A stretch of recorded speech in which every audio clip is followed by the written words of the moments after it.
আসসালামু আলাইকুম। আশা করি সবাই ভালো আছেন।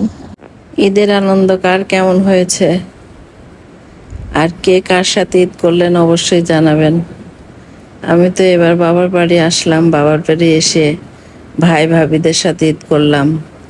আমার বোন আছে, সবাই মিলে একসাথে ঈদ করেছি, ভালো লাগছে। আপনাদের কিভাবে ঈদ কাটলো অবশ্যই জানাবেন। আর ঈদের খুশি কার কার সাথে ভাগ করলেন। যাদের বাবা মা আছে তাদের তো ঈদ আরো বেশি মজা কাটবে। আমার তো বাবা মা নাই, যার জন্য একটু কষ্ট লাগে। কিন্তু বাবা মা থাকলে ঈদটা অনেক বেশি দ্বিগুণ হয়ে যায়। স্বামী থাকলে ঈদের মজা আরো বেশি বাড়ে। সে স্বামীটাই নাই, যার জন্য অনেক বেশি খারাপ লাগে।